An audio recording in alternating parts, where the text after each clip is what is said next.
नमस्कार दोस्तों, आप सभी का स्वागत है हमारे YouTube channel audio book by मंशा। तो हमारी जो बुक है वो है रिच डैड पुअर डैड। हम इसकी शुरुआत कर रहे हैं और बुक को सुनने से पहले कृपया हमारे चैनल को सब्सक्राइब कर लें और बेल आइकन दबा दें ताकि जो भी हमारे चैप्टर वाइज बुक्स अपलोड होंगी उसकी जानकारी आपको सबसे पहले प्राप्त हो। धन्यवाद। प्रस्तावना। इसकी बहुत ज़रूरत है। क्या स्कूल बच्चों का असली ज़िंदगी के लिए तैयार करता है? मेरे मम्मी डैडी कहते थे, मेहनत से पढ़ो और अच्छे नंबर लाओ, क्योंकि ऐसा करोगे तो एक अच्छी तनख्वाह वाली नौकरी मिल जाएगी। उनके जीवन का लक्ष्य यही था कि मेरा बड़ी बहन और मेरे कॉलेज की शिक्षा पूरी हो जाए। उनका मानना था कि अगर कॉलेज की शिक्षा पूरी हो गई तो हम ज़िंदगी में ज़्यादा कामयाब हो सकेंगे। जब मैंने 1976 में अपना डिप्लोमा हासिल किया, मैं फ्लोरिडा स्टेट यूनिवर्सिटी में अकाउंटिंग में ऑनर्स के साथ ग्रेजुएट हुई और अपनी कक्षा में काफ़ी ऊंचे स्थान पर रही, तो मेरी मम्मी डैडी का लक्ष्य पूरा हो गया था। यह उनकी ज़िंदगी की सबसे बड़ी उपलब्धि थी। मास्टर प्लान के हिसाब से मुझे एक बिग 8 अकाउंटिंग फर्म में नौकरी मिल गई।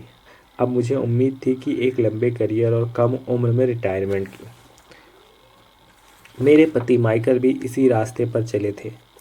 हम दोनों ही बहुत मेहनती परिवारों से आए थे जो बहुत अमीर नहीं थे। माइकल ने ऑनर्स के साथ ग्रेजुएशन किया था, एक बार नहीं बल्कि 2 बार। पहली बार इंजीनियर के रूप में और फिर लॉ स्कूल से। उन्हें जल्दी ही पेटेंट लॉ विशेषज्ञता रखने वाली वाशिंगटन डीसी की एक मानी हुई लॉ फर्म में नौकरी मिल गई और इस तरह उनका भविष्य भी सुनहरा लग रहा था। उनके करियर का नक्शा साफ था और यह बात तय थी कि वह भी जल्दी रिटायर हो सकते हैं। हालांकि हम दोनों ही अपने करियर में सफल रहे, परंतु हम जो सोचते थे हमारे साथ ठीक वैसा नहीं हुआ। हमने कई बार नौकरियां बदली, हालांकि हर बार नौकरी बदलने के कारण सही थे, परंतु हमारे लिए किसी भी पेंशन योजना में निवेश नहीं किया। हमारे रिटायरमेंट फंड हमारे खुद के लगाए पैसे से ही बढ़ रहे हैं। हमारी शादी बहुत सफल रही और हमारे 3 बच्चे हैं। उनमें से 2 कॉलेज में हैं और तीसरा अभी हाई स्कूल में गया ही है। हमने अपने बच्चों को सबसे अच्छी शिक्षा दिलाने में बहुत पैसा लगाया। 1996 में एक दिन मेरा बेटा स्कूल से घर लौटा। स्कूल से उसका मोह भंग हो गया था। वह पढ़ाई से ऊब चुका था। मैंने उन विषयों को पढ़ने में इतना ज़्यादा समय क्यों बर्बाद करूं जो असल ज़िंदगी में मेरे कभी काम नहीं आएंगे। उसने विरोध किया।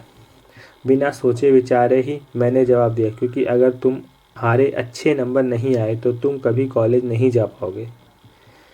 चाहे मैं कॉलेज जाऊं या ना जाऊं, उसने जवाब दिया, मैं अमीर बनकर दिखाऊंगा। अगर तुम कॉलेज से ग्रेजुएट नहीं हुए तो तुम्हें कोई अच्छी नौकरी नहीं मिलेगी। मैंने माँ की तरह चिंतित और अंतर्मुख होकर कहा, बिना अच्छी नौकरी के तुम किस तरह अमीर बनने के सपने देख सकते हो? मेरे बेटे ने मुस्कुराकर अपने सिर को बोरियत भरे अंदाज में हिलाया। हम यह चर्चा पहले भी कई बार कर चुके थे। उसने अपने सिर को झुकाया और अपनी आंखें घुमाने लगा। मेरी समझदारी भरी सलाह एक बार फिर उसके कानों से भीतर नहीं गई थी। हालांकि वह स्मार्ट और प्रबल इच्छा शक्ति वाला युवक था, परंतु वह नम्र और शालीन भी था। मम्मी, उसने बोलना शुरू किया। भाषण सुनने की बारी अब मेरी थी। समय के साथ चलिए। आपने चारों तरफ देखिए। सबसे अमीर लोग अपनी शिक्षा के कारण इतने अमीर नहीं बने। माइकल जॉर्डन, मैडॉन को देखिए। यहाँ तक कि क्रीबिच में ही हार्वर्ड छोड़ देने वाले बिल गेट्स ने माइक्रोसॉफ्ट कायम किया। आज वे अमेरिका के सबसे अमीर व्यक्ति हैं और अभी उनकी उम्र भी 30 से 40 के बीच ही है। और उस बेसबॉल पिचर के बारे में तो आपने सुना ही होगा जो हर साल $40 लाख से ज़्यादा कमाता है, जबकि उस पर दिमागी तौर पर कमज़ोर होने का लेबल लगा है। हम दोनों काफ़ी समय तक चुप रहे। अब मुझे यह समझ में आने लगा था कि मैंने अपने बच्चे को वही सलाह दे रही हूँ जो मेरे माता पिता ने मुझे दी थी। हमारे चारों तरफ की दुनिया बदल रही थी, परंतु हमारी सलाह नहीं बदली थी। अच्छी शिक्षा और अच्छे ग्रेड हासिल करना अब सफलता की गारंटी नहीं रह गई थी, और हमारे बच्चों के अलावा यहाँ बात किसी की समझ में नहीं आई थी। मम्मी, उसने आगे कहा, मैं डैडी और आपकी तरह मेहनत नहीं करना चाहता। आपको काफ़ी पैसा मिलता है और हम एक शानदार मकान में रहते हैं जिसमें बहुत से कीमती सामान हैं। अगर मैं आपकी सलाह मानूंगा तो मेरा भी हाल आपकी तरह होगा। मुझे भी ज़्यादा मेहनत करनी पड़ेगी ताकि मैं ज़्यादा टैक्स भर सकूं और कर्ज में डूब जाऊं। वैसे भी आज की दुनिया में नौकरी की सुरक्षा बची नहीं है। मैं यह जानता हूं कि छोटे और सही आकार की फर्म कैसी होती है। मैं ये भी जानता हूँ कि आज के दौर में कॉलेज के स्नातकों को कम तनख्वाह मिलती है, जबकि ज़माने में उन्हें ज़्यादा तनख्वाह मिला करती थी। डॉक्टरों को देखिए, वे अब उतना पैसा नहीं कमाते जितना पहले कभी कमाया करते थे। मैं जानता हूँ कि रिटायरमेंट के लिए सामाजिक सुरक्षा या कंपनी पेंशन पर भरोसा नहीं कर सकता। अपने सवालों के मुझे नए जवाब चाहिए। वह यही था, उसे नए जवाब चाहिए थे, और मुझे भी। मेरे माता पिता की सलाह उन लोगों के लिए सही हो सकती थी जो 1945 के पहले पैदा हुए थे, और यह उन लोगों के लिए विनाशकारी साबित हो सकती थी जिन्होंने तेज़ी से बदल रही दुनिया में जन्म लिया था। अब मैं अपने बच्चों से यही सीधी सी बात नहीं कह सकती, स्कूल जाओ, अच्छे ग्रेड हासिल करो और किसी सुरक्षित नौकरी को तलाश करो।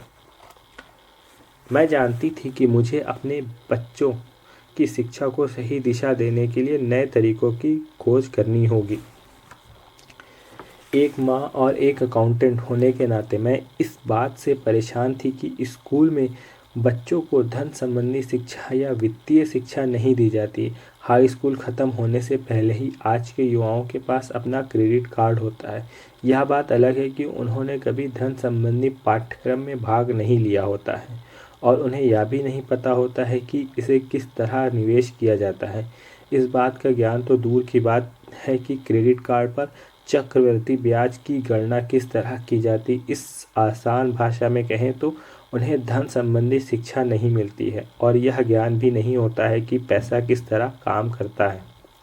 इस तरह वे इस दुनिया को सामना करने के लिए कभी तैयार नहीं हो पाते जो उनका इंतज़ार कर रही है।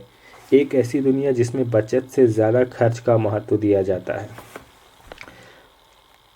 जब मेरे सबसे बड़ा बेटा कॉलेज को शुरुआती दिनों में अपने क्रेडिट कार्ड को लेकर कर्ज में डूब गया था, तो मैंने उसके क्रेडिट कार्ड को नष्ट करने में उसकी मदद की थी। साथ ही मैं उसी ऐसी तरकीब भी खोजने लगी जिससे मेरे बच्चों में पैसे की समझ आ सके। पिछले साल एक दिन मेरे पति ने मुझे अपने ऑफिस से फ़ोन किया। मेरे सामने एक सज्जन बैठे हैं और मुझे लगता है कि उससे मिलना चाहोगे। उन्होंने कहा, उनका नाम रॉबर्ट कियोसाकी है। वे एक व्यवसायी और निवेशक हैं तथा वे एक शैक्षणिक उत्पाद का पेटेंट करवाना चाहते हैं। मुझे लगता है कि तुम इसी चीज़ की तलाश कर रही थी जिसकी मुझे तलाश थी। मेरे पति माइक रॉबर्ट कियोसाकी द्वारा बनाए जा रहे नए शिक्षण उत्पादक कैश फ्लो से इतने प्रभावित थे कि उन्होंने इसके परीक्षण में हमें बुलवा लिया।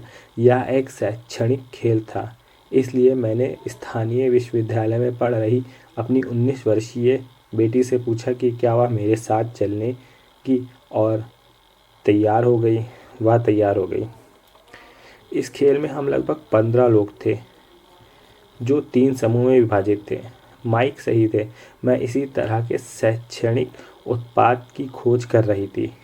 यह किसी रंगीन मोनोपोली बोर्ड की तरह लग रहा था जिसके बीच एक बड़ा सा चूहा था, परंतु मोनोपोली से यह इस तरह से अलग था कि हम इसमें दो रास्ते थे, एक अंदर और दूसरा बाहर। खेल का लक्ष्य था अंदर वाले रास्ते से बाहर निकलना, जिसे रॉबर्ट चूहा दौड़ कहते थे, और बाहरी रास्ते पर पहुंचना या तेज रास्ते पर जाना। रॉबर्ट के मुताबिक तेज रास्ता हमें यह बताता है कि असल ज़िंदगी में अमीर लोग किस तरह पैसे कमा का खेल खेलते हैं। रॉबर्ट ने हमें चूहा दौड़ के बारे में बताया। अगर आप किसी औसत रूप से शिक्षित कड़ी मेहनत करने वाले आदमी की ज़िंदगी को देखें तो उसमें आपको एक सा ही सफ़र दिखेगा। बच्चा पैदा होता है, स्कूल जाता है, माता पिता खुश हो जाते हैं क्योंकि बच्चे को स्कूल में अच्छे नंबर मिलते हैं। उसका दाखिल कॉलेज में हो जाता है, बच्चा स्नातक हो जाता है और फिर योजना के अनुसार काम करता है। वह किसी आसान सुरक्षित नौकरी या करियर की तलाश करता है। बच्चे को ऐसा ही काम मिल जाता है, शायद वह डॉक्टर या वकील बन जाता, या वह सेना में भर्ती हो जाता, या फिर सरकारी नौकरी करने लगता है। बच्चा पैसा कमाने लगता है, उसके पास थोक में क्रेडिट कार्ड आने लगते हैं, और अगर आप तक उसने खरीदारी करना शुरू नहीं किया है तो अब जमकर खरीदारी शुरू हो जाती है।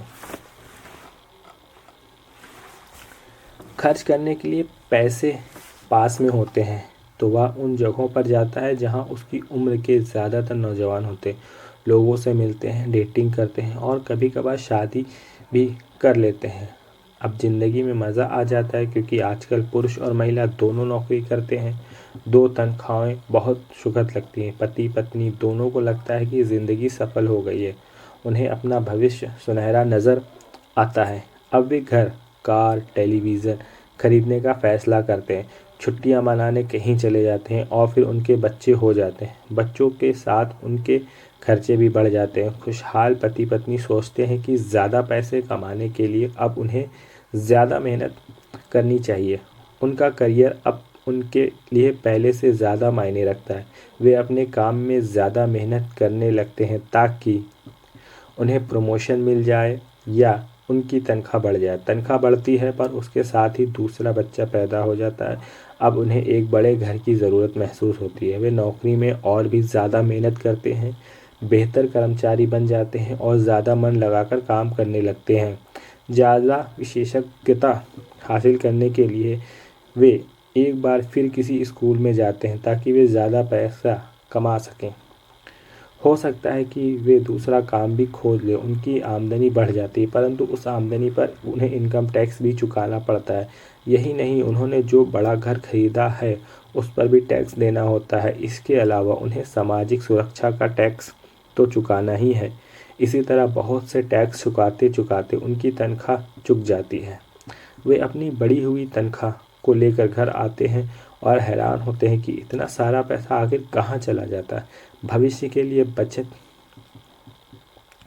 के हिसाब से वे कुछ म्यूचुअल फंड में भी खरीद लेते हैं और अपने क्रेडिट कार्ड से घर का किराया खरीदते हैं। उनके बच्चों की उम्र 5 या 6 साल हो जाती है। यह चिंता भी उन्हें सताने लगती है कि बच्चों को कॉलेज की शिक्षा के लिए भी बचत ज़रूरी है। इसके साथ ही उन्हें अपने रिटायरमेंट के लिए भी पैसा बचाने की चिंता भी सताने लगती है। 35 साल पहले पैदा हुए या खुशहाल दंपति अब अपनी नौकरी की बाकी दिन चूहा दौड़ में फंसकर बिताते हैं। वे अपनी कंपनी के मालिक के लिए काम करते हैं, सरकार को टैक्स चुकाने के लिए काम करते हैं और बैंकों में अपनी गिरवी संपत्ति तथा क्रेडिट कार्ड के कर्ज को चुकाने के लिए काम करते हैं। फिर वे अपने बच्चों को यह सलाह देते हैं कि उन्हें मन लगाकर पढ़ना चाहिए, अच्छे नंबर लाने चाहिए, किसी सुरक्षित नौकरी की तलाश करनी चाहिए। वे पैसे के बारे में कुछ भी नहीं सीखते हैं और इसलिए वे ज़िंदगी भर कड़ी मेहनत करते हैं। यह प्रक्रिया पीढ़ी दर पीढ़ी चलती रहती है। इसे चूहा दौड़ कहते हैं। चूहा दौड़ से निकलने का एक ही तरीका है और वह यह कि आप अकाउंट्स और इन्वेस्टमेंट दोनों क्षेत्रों में निपुण हो जाए। दिक्कत यह है कि इन दोनों ही विषयों को बोरिंग और कठिन माना जाता है। मैं खुद एक CPA हूँ और मैंने बिग 8 अकाउंटिंग फर्म के लिए काम किया है। मुझे यह देखकर ताज्जुब हुआ कि रॉबर्ट ने इन दोनों बोरिंग और कठिन विषयों को सीखना कितना रोचक और सरल रोमांचक बना दिया था।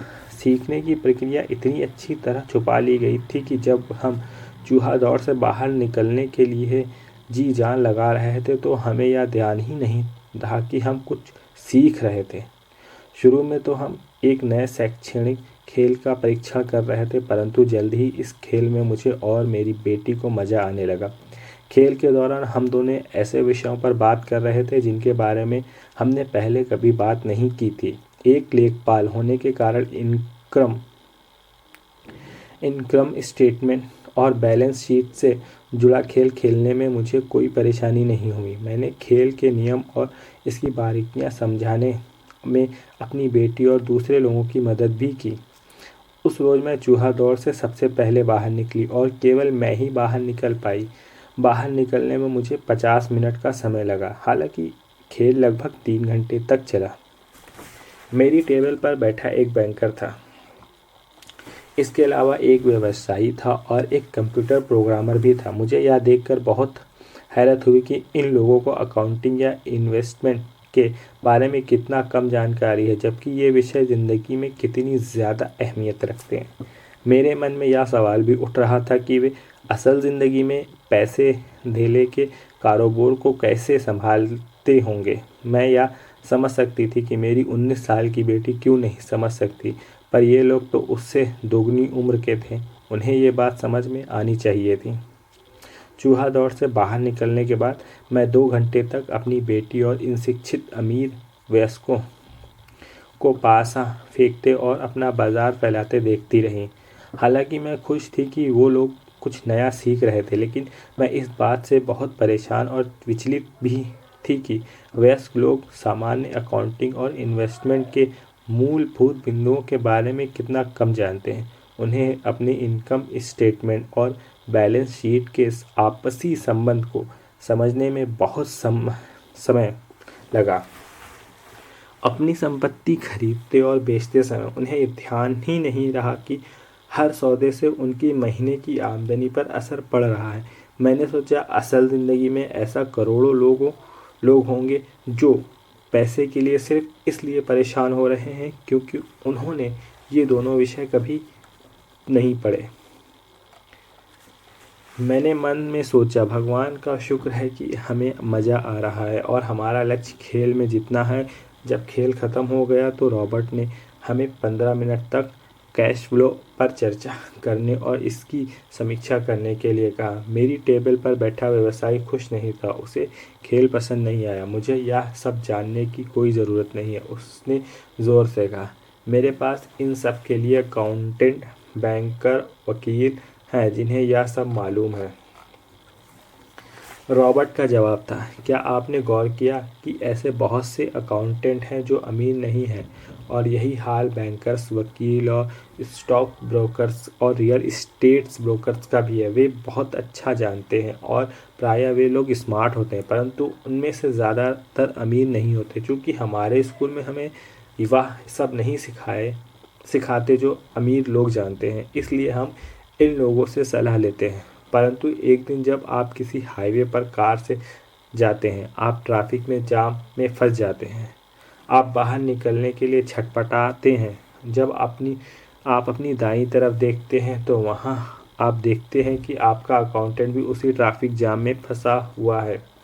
फिर आप अपनी बाईं तरफ देखते हैं और आपको वहाँ अपना बैंकर भी उसी हाल में नज़र आता है।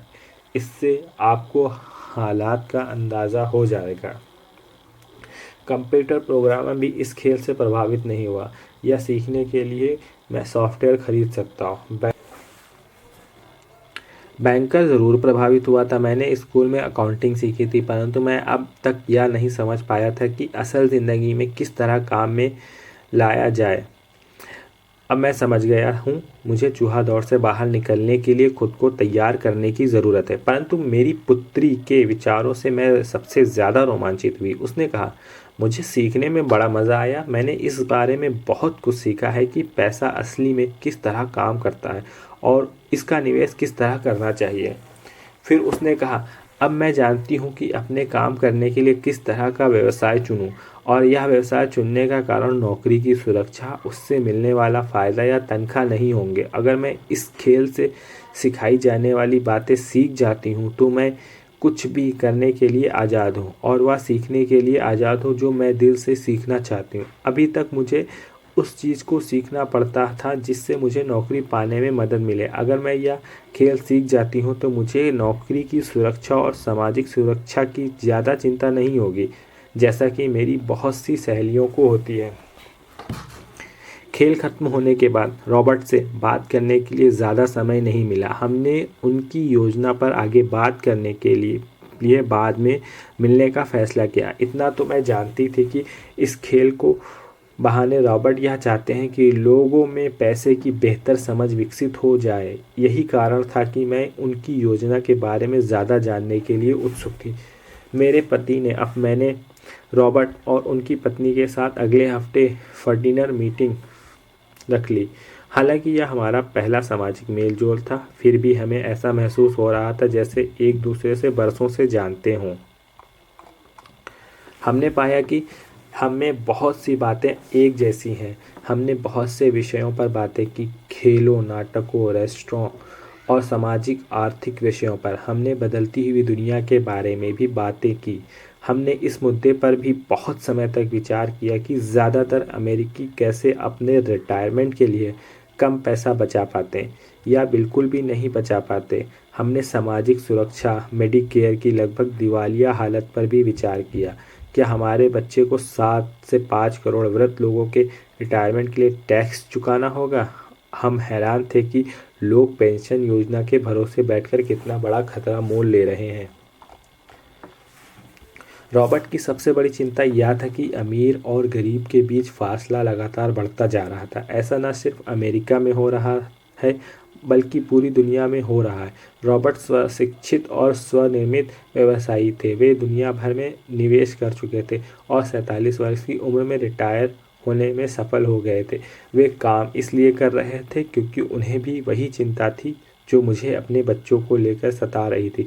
वे जानते थे कि दुनिया बदल चुकी है, परंतु इसके बावजूद शिक्षा पद्धतियाँ बिल्कुल भी नहीं बदली हैं। रॉबर्ट के अनुसार बच्चों सालों तक दकियानुसी शिक्षा पद्धति में अपना समय गुजारते हैं और ऐसे विषय पढ़ते हैं जो उनके जीवन में कभी भी कहीं भी काम नहीं आने वाले हैं, और वे ऐसी दुनिया के लिए तैयारी करते हैं जिसका अब नामो निशान भी नहीं बचा है।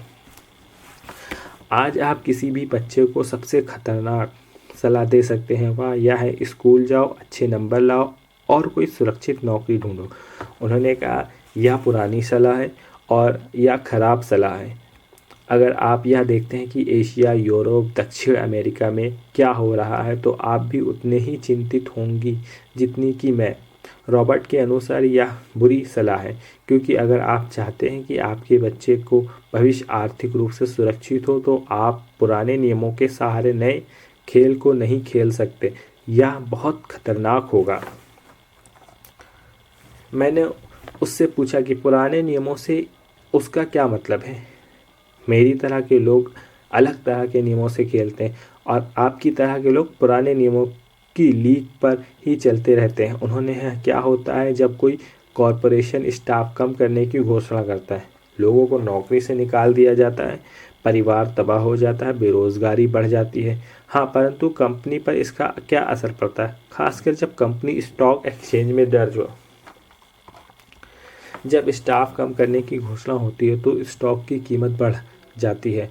मैंने कहा, जब कंपनी तनख्वाह का खर्चा कम करती है तो बाजार इस बात को पसंद करता है, ऐसा चाहे स्टाफ कम करने के किया जाए या फिर कंप्यूटर के माध्यम से किया जाए।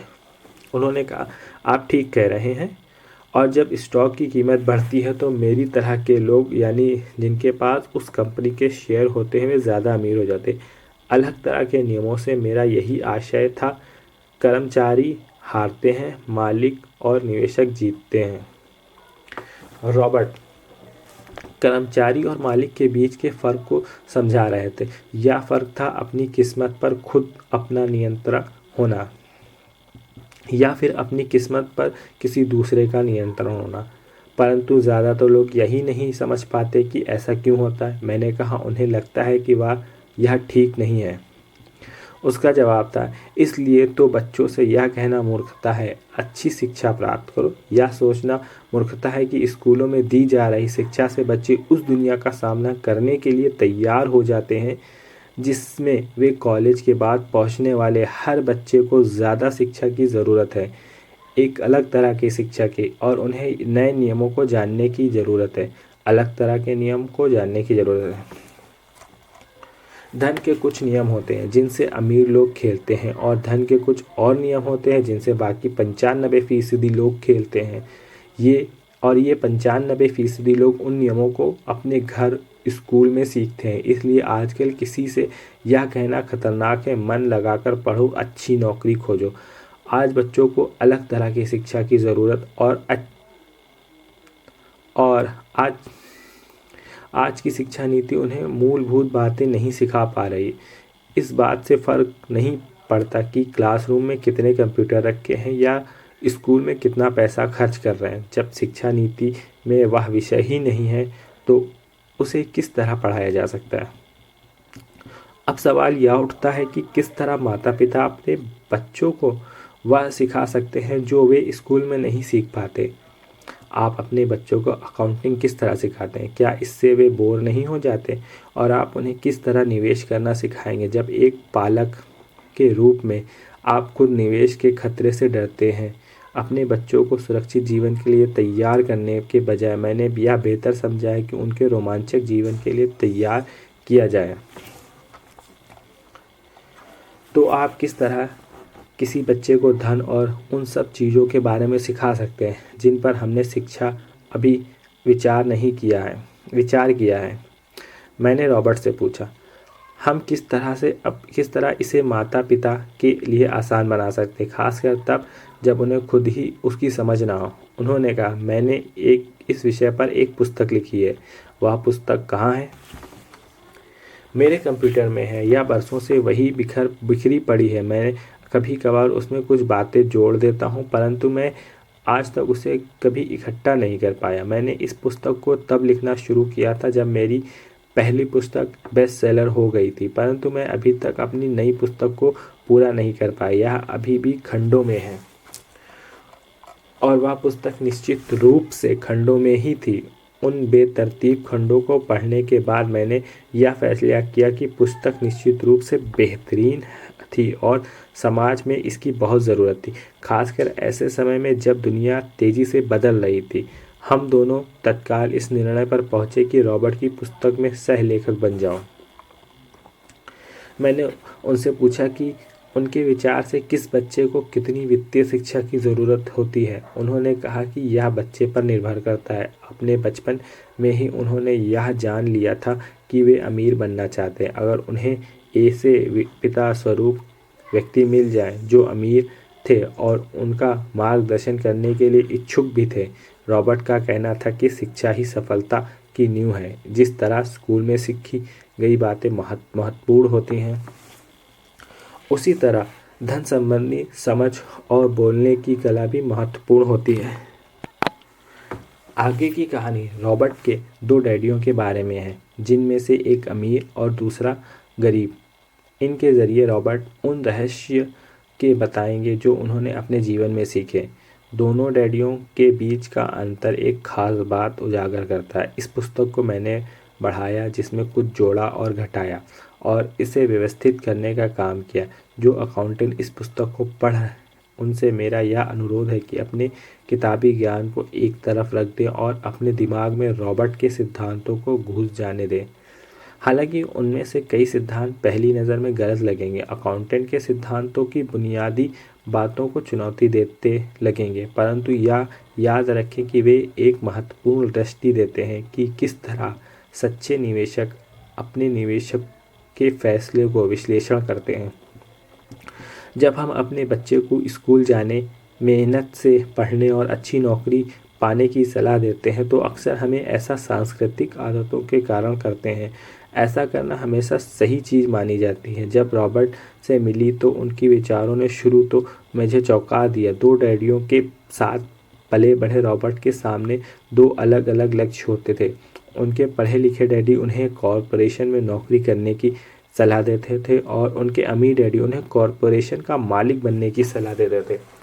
दोनों ही कामों में शिक्षा की ज़रूरत थी, परंतु पढ़ाई के विषय बिल्कुल अलग अलग थे। पढ़े लिखे डैडी रॉबर्ट को स्मार्ट बनने के लिए प्रोत्साहित करते थे। अमीर डैडी रॉबर्ट को यह जानने के लिए प्रोत्साहित करते थे कि किस तरह स्मार्ट लोगों की सेवाएं ली जाएं। दो डैडियों के होने से कई समस्याएं भी पैदा हुई। रॉबर्ट के असली डैडी हवाई राज्य में शिक्षा प्रमुख थे। जब रॉबर्ट 16 साल के हुए तो उन्हें इस बात की कोई खास चिंता नहीं सता रही थी कि अगर तुम्हें अच्छे नंबर नहीं मिलते हैं तो तुम्हें कोई अच्छी नौकरी नहीं मिलेगी। वे पहले से ही जानते थे कि उनके करियर का लक्ष्य था कॉरपोरेशन का मालिक बनना, ना कि उसमें नौकरी करना। सच तो यह है कि अगर कोई हाई स्कूल में समझदार और मेहनती परामर्शदाता नहीं मिला होता तो रॉबर्ट कभी कॉलेज भी नहीं गए होते। वे इस बात को मानते हैं, वे दौलत कमाने के लिए बेताब थे, परंतु आखिरकार मान ही गए कि कॉलेज शिक्षा से भी उन्हें फ़ायदा हो सकता है। दरअसल इस पुस्तक में दिए गए विचार शायद बहुत से माता पिता को क्रांतिकारी और अतिशयोक्तिपूर्ण लगे। कई लोगों को तो अपने बच्चों को स्कूल में ही काफ़ी मेहनत करनी पड़ रही है, परंतु बदलते हुए समय को देखते हुए हमें नए और जोखिम भरे विचारों की तरफ ध्यान देने की ज़रूरत है। अपने बच्चों को कर्मचारी बनाने की सलाह देने का मतलब यह है कि उन्हें ज़िंदगी भर अपनी खून पसीने की कमाई से इनकम टैक्स और भी ना जाने कितने टैक्स चुकाने की सलाह देते हैं, और इसके बाद भी पेंशन की कोई गारंटी नहीं होती है। और यह सच है कि आज के ज़माने में टैक्स किसी व्यक्ति का सबसे बड़ा खर्च है। हकीकत में ज़्यादातर परिवार तो जनवरी से आधी मई तक सिर्फ अपने टैक्स चुकाने के लिए ही सरकारी नौकरी करते हैं। आज नए विचारों की बहुत ज़रूरत है और यह पुस्तक हमें नए विचार देती है। रॉबर्ट का दावा। अमीर लोग अपने बच्चों को अलग तरह की शिक्षा देते हैं। वे अपने बच्चों को घर पर सिखाते हैं। डिनर टेबल पर हो सकता है कि यह विचार वे ना हो जिन पर आप अपने बच्चों के साथ बातें करते हो, परंतु उन पर नज़र डालने के लिए धन्यवाद। मैं आपको सलाह देती हूँ कि आप खोज करते रहें। एक माँ और एक CPA होने के नाते मैं तो यही सोचती हूँ कि अच्छे नंबर लाना और एक बढ़िया नौकरी पा लेना एक पुराना विचार है। हमें अपने बच्चों के लिए नए तरह के विचार देने होंगे। हमें उन्हें अलग तरह की शिक्षा देनी होगी। शायद हम अपने बच्चों को यह सिखाएं कि अच्छे कर्मचारी होने के साथ साथ वे अपना खुद का निवेश कॉरपोरेशन भी खोल सकें। दोनों का यह तालमेल बढ़िया रहेगा। एक माँ होने के नाते मुझे उम्मीद है कि यह पुस्तक सभी अभिभावकों के लिए फ़ायदेमंद होगी। रॉबर्ट लोगों को यह बताना चाहते हैं कि कोई भी व्यक्ति अगर ठान ले तो अमीर बन सकता है, और अगर आप माली या गेट कीपर हों या पूरी तरह बेरोज़गार हैं तो आप में खुद को और अपने परिवार के लोगों को धन संबंधी बातें सिखाने की काबिलियत है। यह याद रखें कि धन संबंधी वृद्धि वह दिमागी तरीका है जिससे हम अपनी धन संबंधी समस्याओं को सुलझाते हैं। आज हम ऐसे विश्वव्यापी तकनीकी परिवर्तनों का सामना कर रहे हैं जिनका सामना हमने आज से पहले कभी नहीं किया। किसी के पास भी जादू की पुड़िया नहीं है, परंतु एक बात तो तय है, ऐसे परिवर्तन हमारे सामने आने वाले हैं जो हमारे यथार्थ से परे हैं। कौन जाने भविष्य हमारे लिए क्या लाता है, पर जो भी हो हमारे पास दो मूलभूत विकल्प मौजूद हैं। या तो हम सुरक्षा की तरह राह पर चलें, फिर हम स्मार्ट बनकर खुद को धनी संबंधी क्षेत्रों में शिक्षित करें और अपने बच्चों को भी धन संबंधी प्रतिभा को भी जागृत करें। धन्यवाद।